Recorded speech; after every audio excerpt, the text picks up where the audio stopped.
రేపు సోమవారం రోజున మర్చిపోకుండా రూపాయి బిళ్ళతో ఇలా చేయండి. ఎవరికి చెప్పకుండా రూపాయి బిళ్ళతో ఇలా చేస్తే చాలు, రాత్రికి రాత్రే మీ జీవితం మారిపోయి మీకు కోట్లు వచ్చి పడతాయి. అలానే కాకుండా ఏంటంటేనండి, శివానుగ్రహం కలుగుతుందని చెప్పొచ్చు. లక్ష్మీదేవి కూడా మీ ఇంట్లో తిష్ట వేసుకుని కూర్చుంటుంది. కాబట్టి ఈ విధంగా ఆచరించుకోండి, సరిపోతుంది. చాలా మంచి రిజల్ట్ వస్తుందన్నమాట.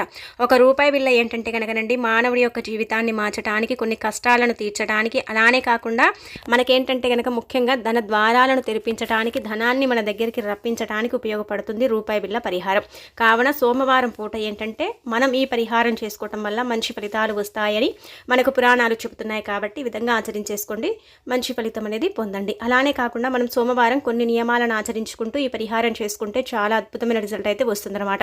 దీన్ని ఎలా చేయాలి, ఎలా చేస్తే ఎలాంటి శుభ ఫలితాలు వస్తాయి అనేది తెలుసుకునే ముందు ఒక చిన్న రిక్వెస్ట్ అండి. వీడియోని పూర్తిగా చూడండి, నచ్చితే లైక్ చేయండి, కొత్తగా చూస్తున్నట్టయితే సబ్స్క్రైబ్ చేసుకోండి. నార్మల్గా ఏంటంటే సోమవారం శివుడికి అంకితం చేయబడే రోజు కాబట్టి సోమవారం రోజు ఖచ్చితంగా మనం ఏంటంటే, మనకు మార్గశిర మాసంలో కూడా వస్తుంది కదా, పరమ పవిత్రమైనది, చాలా శక్తివంతమైనదిగా కూడా భావించబడుతుంది. కావున మీరు ఏం చేయండి అంటే, ఉదయాన్నే అండి సూర్యోదయానికి ముందే మనం నిద్ర లేవాలి. అంటే బారెడు పొద్దెక్కిన దాకా ఏంటంటే మనం ఇంట్లో పడుకోకూడదు. అలా ఒకవేళ పడుకుంటే మన ఇంట్లోకి దరిద్రం ప్రవేశిస్తుంది. ఇల్లంతా కూడా ఏంటంటేనండి చాలా వరకు అష్ట కష్టాలను అనుభవిస్తూ ఉంటుందని చెప్పొచ్చు. అందుకే ఎప్పుడు కూడా సూర్యోదయానికి ముందే మనం నిద్ర లేస్తే చాలా మంచిది. ఇక అనంతరం ఏంటంటే కనుకనండి, మనం ఉదయాన్నే లేస్తాం కదా, లేచిన తర్వాత శుచిగా స్నాన కార్యక్రమాలు చేసుకోవాలి. అంటే ముందుగా మనం వాకిల్ని, ఇంటిని శుభ్రం చేసుకోవాలి. వాకిట్లో ఖచ్చితంగా సోమవారం ముగ్గు పెట్టాలి. గుమ్మానికి పసుపు రాసి కుంకుమతో బొట్టు పెట్టినా పెట్టకపోయినా సోమవారం మాత్రం వాకిట్లో ఖచ్చితంగా ముగ్గు పెట్టాలి. అలా వాకిట్లో ముగ్గు పెడితే చాలా మంచిదని మనకు కొన్ని పురాణాలు చెబుతున్నాయి. ఇలా చేసేసుకున్న తర్వాత స్నాన కార్యక్రమాలను ఆచరించుకోండి. అలానే దగ్గరలో శివాలయం ఉంటే అక్కడికి వెళ్ళేసి మీరు ఏంటంటేనండి, గుర్తుపెట్టుకొని శివాలయంలో ఏంటంటే కనుక శివుడికి ఒక చెంబడి నీటిని సమర్పించండి వీలుంటే. లేదనుకుంటే మీ ఇంట్లో శివలింగం ఉంటే దానిపై ఏంటంటే కనుక ఒక చెంబడి నీటిని అభిషేకంగా సమర్పించండి, సరిపోతుంది. ఆ తర్వాత ఇంట్లో దీపారాధన చేసేసుకోండి, ఇంట్లో ధూపం వేసుకోండి. అనంతరం వచ్చేసి ఏంటంటే సింపుల్గా దీపారాధన చేసేసుకున్నా మంచి ఫలితాలు అయితే ఉంటాయి. శివుడికి ఎరుపు రంగు పుష్పాలను సమర్పించేసి అంటే నమస్కారం చెప్పేసుకుంటే పూజ పూర్తయిపోతుంది. ఇలా ఏంటంటే మనం ప్రతి సోమవారం ఏంటంటేనండి శివయ్యకు ఒక చిన్న దీపమైనా సరే వెలిగించుకోవాలి. జీవితంలో చాలా ఇబ్బందులు ఎదుర్కొంటున్నాం అనుకుంటారు కదా, అలాంటి వాళ్ళు ఏంటంటే కనుక 7 సోమవారాలండి శివుడికి ఏంటంటే కనుక నీటిలో మనము కొంచెం విభూదిని కలిపేసి ఆ విభూదితో శివుడికి అభిషేకం చేస్తే చాలా మంచిదని మనకు కొన్ని శాస్త్రాలు చెప్పబడుతుంది. కాబట్టి ఈ విధంగా ఆచరించుకోండి, మంచి ఫలితం వస్తుందన్నమాట. ఇక అనంతరం వచ్చేసి సోమవారం కాబట్టి ఈ రోజు ఏంటంటే ఈ రూపాయి బిళ్ళ పరిహారాన్ని ఆచరించేసుకోండి, మంచి ఫలితాన్ని పొందండి. ముఖ్యంగా ఏంటంటే చాలా మందికి కూడా అండి మనం చూస్తూ ఉంటాం కదా, ధన సమస్య ఇబ్బంది పెడుతూ ఉంటూ ఉంటుంది. డబ్బు రాక కొంతమంది ఇబ్బంది పడిపోతూ ఉంటారు కదా, వాళ్ళ పరంగా కావచ్చు. అలాగే వచ్చేసి ఏంటంటే జీవితంలో మంచి స్థాయికి ఎదగాలి, జీవితంలో కొన్ని కష్టాలను తీర్చేసుకోవాలనుకుంటారు కదా, అలాంటి వాళ్ళు రూపాయి బిళ్ళ పరిహారం చేసుకోండి. ఇది ధన ద్వారాలను తెరిపించడానికి, ధన చక్రాన్ని మూసుకుపోయి ఉంటే తెరిపించడానికి, మనకు రావాల్సిన డబ్బుని రప్పించడానికి, మనకి ఏదైనా సరే కోరిక కానీ కష్టం కానీ ఉంటే దాని పరంగా కూడా ఈ రూపాయి బిళ్ళ పరిహారం అనేది చక్కగా పనిచేస్తుంది. కాబట్టి ఈ విధంగా ఆచరించండి. సోమవారం ముఖ్యంగా ఏంటంటే రాత్రి సమయాలలో మనం పడుకునేటప్పుడు ఈ పరిహారం చేసుకోవాలి. అలా చేసుకోవటం వల్ల ఏంటంటే మంచి ఫలితం వస్తుందన్నమాట. ఇలా మీరేం చేయండి అంటే రూపాయి బిళ్ళని తీసుకొని రాత్రికి అంటే పడుకునేటప్పుడు చేసుకోండి. నార్మల్గా ఏంటంటే ఈ పరిహారం అయితే మనకు పరిహార శాస్త్రంలో ఏం చెప్పబడుతుందంటే, రాత్రికి నిద్రించేటప్పుడు ఈ పరిహారం ఈ విధంగా ఆచరించుకుంటే మంచి ఫలితాలు ఉంటాయని చెప్పడం జరుగుతుందన్నమాట. ఒక్క రూపాయే కదా అనుకుంటాం కానండి, రూపాయి బిళ్ళకు అత్యంత శక్తి ఉంటుంది. రూపాయి బిళ్ళ చాలా పవిత్రంగా భావించబడుతుంది. చాలా వరకు కూడా ఏంటంటే కనుక దీనిలో కొన్ని శక్తులు దాగుంటాయి. రూపాయి బిళ్ళ దైవానికి అంకితం చేయబడుతుంది. డబ్బు లక్ష్మీదేవి రూపంగా భావించబడుతుంది. అలానే కాకుండా కొన్ని కష్టాలను కూడా తీర్చడానికి ఉపయోగపడుతుంది. ఒక్క రూపాయి బిళ్ళ ఏంటంటే కనుక మనకు ఉండే కొన్ని గ్రహ దోషాలను కూడా ఏంటంటే కనుకనండి సక్రమంగా నడిపించడానికి కూడా మనకు ఉపయోగపడుతుందని ఒక రకంగా చెప్పొచ్చు. కాబట్టి ఈ విధంగా మీరు ఆచరించుకోవాలి. ఎప్పుడు కూడా పరిహారం చేసేటప్పుడు మనం గుర్తుపెట్టుకుని మాకు జరుగుతుంది, మేము చేస్తున్నాం కదా, ఫలితం వస్తుంది అనుకోవాలి. అంతేకాని మనం చేసేటప్పుడు ఎప్పుడు కూడా అండి ఏదో చేద్దాములే, వస్తుందో లేదో చూద్దాములే అన్నట్టుగా చేయకూడదు. మనం ఏంటంటే మాకు ఫలితం వస్తుంది, చేస్తే మేము ఫలితం పొందుతాము అన్నట్టుగా చేసుకున్నాం అనుకోండి, ఖచ్చితంగా ఫలితం ఉంటుందన్నమాట, ఉండకుండా పోదు. కాబట్టి ఈ రూపాయి బిళ్ళ పరిహారం చేయండి. ఇది శాస్త్రంలో చాలా ప్రాధాన్యత ఇవ్వబడుతుంది. ఈ రూపాయి బిళ్ళ పరిహారానికి మనకు పరిహార శాస్త్రంతో పాటు ఏంటంటే కనుకనండి మనకు సిద్ధశాస్త్రంలో కూడా వివరంగా చెప్పబడుతుంది. సిద్ధశాస్త్రం అంటే అందులో కూడా ఏంటంటే అన్ని సిద్ధించిన పరిహారాలు ఉంటాయి. అంటే మానవులు అంటే ఆ పరిహారాలను చేసేసుకుని వాటిని వారు చాలా వరకు కూడా లబ్ధి పొందిన పరిహారాలు సిద్ధశాస్త్రంలో రూపొందించబడతాయి అన్నమాట. ఆ శాస్త్ర ప్రకారం కూడా ఏంటంటే ఒక రూపాయి బిళ్ళ పరిహారం అనేది చాలా వరకు కూడా అండి మంచి ఫలితాన్ని తెచ్చిపెడుతుంది. అందుకే మనకు కొంతమంది చెప్తూ ఉంటారు, మన పెద్దవారు కూడా చెప్తూ ఉంటారు, కొన్ని మన పురాణాలలో కూడా ఉన్నాయి. రూపాయి బిళ్ళను దానం చేస్తే భగవంతుడు రూపాయి దానం చేస్తే 2 రూపాయలు ఇస్తూ ఉంటాడని చెప్తూ ఉంటారు కదా. అలానే రూపాయి బిళ్ళ పరిహారం కూడా అలాగేనండి. మనం ఒక్క రూపాయితో చేస్తే మన కష్టం కావచ్చు, బాధ కావచ్చు, ధనానికి సంబంధించిన సమస్య కావచ్చు, ఇవన్నీ కూడా తొలగించుకోవడానికి అవకాశాలు అధికంగా ఉంటాయి. అందుకే రాత్రికి మీరు పడుకునేటప్పుడు రూపాయి బిళ్ళని తీసుకోండి. ఇదేంటంటే కనుక పడుకునే ముందు మాత్రమే చేసుకోండి. ఒక 2 నిమిషాల ముందు ఇంకా మేము పడుకుంటున్నాం, మాకు పని లేదనుకుంటారు కదా, అలాంటి వాళ్ళు చేసుకోవాలి. మనం ఏంటంటేనండి కొన్ని పరిహారాలు చేసుకొని ఎలా చేస్తామంటే కనుక అవి అక్కడ పెట్టేసి ఫోన్ చూసుకోవటం, అంటే కొంచెం వాకింగ్లు చేయటం, బయటికి వెళ్ళి ఇలా తిరగటం, ఇవన్నీ కూడా చేస్తూ ఉంటాం. అలా చేస్తే ఏంటంటే పెద్దగా ఫలితం రాదు. మనం చేసిన వెంటనే, మనం పట్టుకొని సంకల్పం చెప్పుకున్న వెంటనే అది మన దిండు కిందనో కానీ లేదంటే మన దగ్గర కానీ పెట్టుకొని మనం నిద్రించాలి.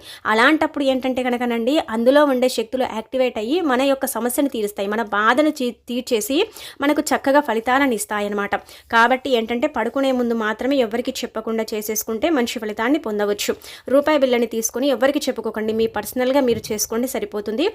మీరు కుడి చేతిలో పట్టుకొని ఏంటంటే సంకల్పం చెప్పుకోండి. ఎవరికైతే ధన సమస్య వస్తుంది, ధనంతో చాలా కొట్టుమిట్టాడుతున్నారు, ఇబ్బంది పడిపోతున్నారు కదా, అలాంటి వాళ్ళు ఏంటంటేనండి చక్కగా సంకల్పం చెప్పుకొని అనంతరం వచ్చేసి ఏంటంటే ఆ రూపాయి బిళ్ళని మీతో పాటు మీ దగ్గర పెట్టుకోండి. మీరు పర్సనల్గా ఆడవాళ్ళు మనం పర్సులు పెట్టుకునే దగ్గర కూడా పెట్టుకోవచ్చు, లేదంటే కనుక మీరు అంటే జేబుల్లో పెట్టుకోవచ్చు, ఇంకా మీ ఇష్టాన్ని బట్టి మీరు దిండి కింద పెట్టవచ్చు, ఎక్కడైనా పెట్టుకోవచ్చు. కానీ మన దగ్గర మనం పెట్టుకుని ఆ రూపాయి బిళ్ళని పడుకోవాలి. అలా పడుకున్న తర్వాత తెల్లారి మనం లేస్తాం కదా, లేచిన తర్వాత ఆ రూపాయి బిళ్ళని ఏంటంటే కనుకనండి మనకి ఇంటి దగ్గరకు ఎవరైనా భిక్షం తీసుకునే వాళ్ళు చాలా వరకు కూడా అంటే కొంచెం ఏజ్డ్ ఇలా ఉంటారు కదండి, చిన్న పిల్లలు కొంచెం ముసలి వాళ్ళలాగా ఉంటూ ఉంటారు కదా, భిక్షం తీసుకోవడానికి వస్తారు కదా, అలాంటి వాళ్ళకి రూపాయి బిళ్ళని దానం చేయాలి. ఒకవేళ అలా రారు, అలా మాకు దొరకరండి అనుకునేవారు మీరు ఏంటంటే కనుక దగ్గరలో ఉండే ఆలయం హుండీలో కూడా వేసుకోవచ్చు. హుండీలో వేసిన ఫలితం ఉంటుంది, కానీ దానం చేస్తే ఇంకా అధికంగా ఫలితం వస్తుంది. దానం చేయటం వల్ల ఏంటంటే మన కష్టాలు కావచ్చు, మనకు సంబంధించిన డబ్బు సమస్యలు కావచ్చు, సగానికి సగం పోవటానికి అవకాశం ఉంటుంది. ఒకవేళ అలా కుదరదంటుకుంటే కనుక మీరు ఆలయం హుండీలో వేయండి, కానీ ఆ రూపాయి బిళ్ళని మాత్రం మనం వాడుకోకూడదు. ఎందుకంటే చేతిలో పట్టుకున్నప్పుడు డబ్బు అండి మనం పిడికిలి బిగించి పట్టుకుంటాం కదా, అలా పట్టుకున్నప్పుడు డబ్బు చాలా వరకు కూడా కొన్ని శక్తులను విడుదల చేస్తుందన్నమాట. ధనము నార్మల్గా ఏంటంటే మంచి ఫలితాలను సూచిస్తూ ఉంటుంది, అశుభ ఫలితాలను దూరం చేస్తూ ఉంటుంది. చేతిలో పట్టుకున్నప్పుడు అందులో ఉండే కొన్ని అంటే శక్తులు అనేవి మనని ఏంటంటే కనుకనండి మనలో ఉండే చెడును తీసేసుకుంటాయి. అలా తీసేసుకున్న ఈ రూపాయి బిళ్ళని మన దగ్గర పెట్టుకుంటున్నాం కాబట్టి రాత్రంతా కూడా మనకి ఏదైతే ఇబ్బంది ఉంటుందో, ఏ గ్రహస్థితి సరిగ్గా పనిచేయక ఇబ్బంది పడిపోతున్నామో, డబ్బుకు సంబంధించిన సమస్య ఏదైతే మనని ఇబ్బంది పెడుతుందో అదంతా కూడా ఆ యొక్క రూపాయి బిళ్ళ తీసేస్తుంది. ఒకవేళ మన దగ్గర చాలా వరకు కూడా చాలా మందికి తెలుసుంటుంది, మన చేతిలో అరిచేతిలో కావచ్చు మనకు ఏంటంటేనండి ధన రేఖలు అనేవి ఉంటూ ఉంటాయి. మనం కష్టపడి అవి ఏంటంటే కనుక తుడుచుకొని పోతూ ఉంటాయి. అలానే కాకుండా కొంతమంది చేతుల్లో అయితే గీతలే ఉండవు, సరిగ్గా మనం గమనించినట్టయితే కొంతమంది చేతుల్లో గీతలు ఉంటాయి, కానీ అవి పెద్దగా ఫలితాలను ఇవ్వవు కదా. అలాంటి వాటిని కూడా ఏంటంటే అవి సక్రమంగా పనిచేసేలాగా చేయడానికి ఉపయోగపడుతుంది రూపాయి బిళ్ళ పరిహారం. ఇంకా దానికి తోడు ఇంకొకటి ఏంటంటే కనుకనండి రూపాయి బిళ్ళ పరిహారం వల్ల మనం కొన్ని గ్రహస్థితులను మార్చుకోగలుగుతాము. ధన చక్రాన్ని మనం ఏంటంటే కనుకనండి సక్రమంగా అది అంటే పనిచేసేలాగా చేసుకోగలుగుతాము. ఒక్క రూపాయే కదా అనుకుంటాం, కానీ రూపాయి లేకపోతే మానవుడి యొక్క మనుగడే ఉండదు. రూపాయి లేకపోతే మనం ఏంటంటేనండి జీవితంలో ముందుకే వెళ్ళలేము. అందుకే రూపాయి బిళ్ళకు చాలా ప్రాధాన్యత ఇవ్వబడుతుంది. రూపాయి బిళ్ళ దైవంతో సమానంగా భావించబడుతుంది. రూపాయి బిళ్ళ లక్ష్మీదేవికి అంకితం చేయబడుతుంది. అంటే చాలా వరకు కూడా మనం నమ్ముతూ ఉంటాం కదా, కరెన్సీగా లక్ష్మీదేవిని భావిస్తాం. కాబట్టి రూపాయి బిళ్ళతోనే మన జీవితం అనేది ప్రారంభమవుతుంది కదా.